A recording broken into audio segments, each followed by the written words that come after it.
when I walk across campus, I get stared at all the time.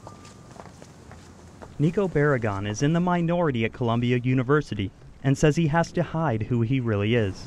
After class is over, go down to the bathroom, change in my uniform, and try to sneak out the back door so no one sees me. Because sometimes it's easier just not to deal with all those looks and all those, side comments and everything when you're walking past. It's easier to just, get out the back door. Barragan is a sophomore studying political science and is also an Air Force cadet in the Reserve Officers Training Corps, or ROTC. He is one of 9 cadets at Columbia who must commute to surrounding universities to complete their military training. Today, he has come to speak at Columbia's first hearing to discuss the return of ROTC. If my voice sounds kind of shaky, it's because it is, and it's because I'm mad and I'm hurt because I have been discriminated against so many times for being a cadet in ROTC. Many of us who are against it are not against this or that person's individual choice, but actually what it says for the university to increase its relationship with an institution like the military. This university is now a means of production producing the mechanisms of human oppression, where the troops, the ROTC, are trained here. ROTC was banned from Columbia and other premier institutions at the height of the Vietnam War. Students across the country protested the war in the draft, and at Columbia, student rebels seized several buildings on campus, and the demonstrations turned violent. Do not choose to leave this building. I have to inform you that we have no alternative but to call the police. In the spring of 1969, 1,000 New York police officers stormed the buildings and ended the week-long occupation.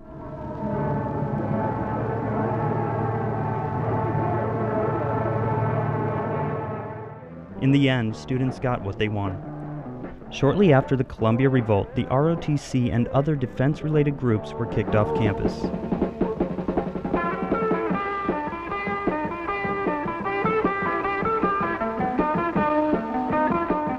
"40 years later, the issue is back on the table because of the repeal of Don't Ask, Don't Tell, a law which prohibited gays from serving openly in the military. Don't Ask, Don't Tell was the reason why the University Senate continued to uphold the ban 6 years ago when it was brought up. On the surface, the debate does not appear nearly as contentious as it was in the 60s.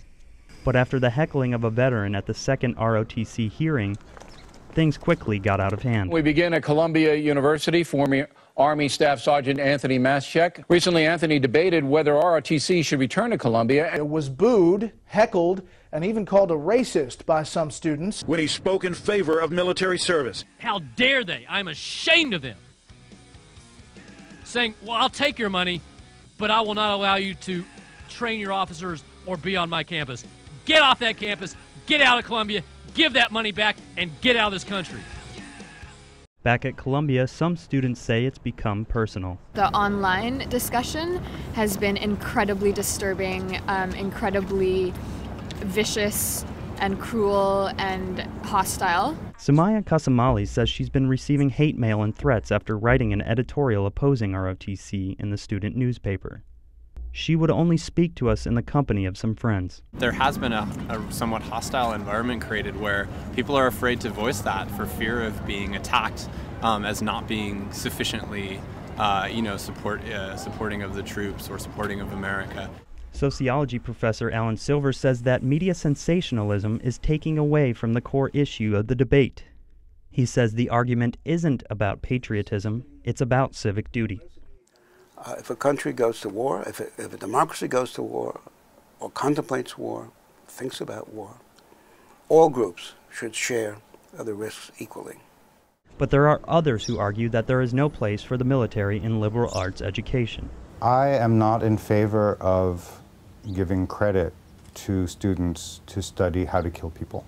So I don't think students should be offered credit in that any more than they should in basket weaving or astrology.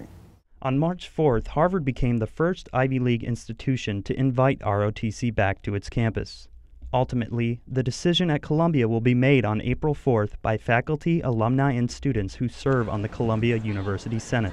Leah Yu, who is a student senator, says that even if Columbia votes in favor of the ROTC's return, the final say would rest with the military.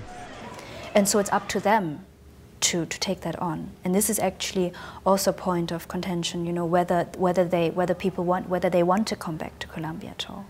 The Department of Defense told us that their interest in expanding ROTC programs will depend on available fiscal resources. I mean, right now we're pretty much a fringe group. There's there's a few of us that do it, but there are a lot more of us that want to do it. And last November, Columbia University President Lee Bollinger signaled that ROTC does in fact have a place on campus. He allowed cadets to conduct color ceremonies every Monday morning on campus, something that hasn't been done in 42 years. While Nico waits for the Senate's decision, he thinks of how different his college life would be with ROTC back on campus. On a practical level, I could wear my uniform to class if I thought it was convenient. To a certain extent, I could feel more comfortable in my own skin.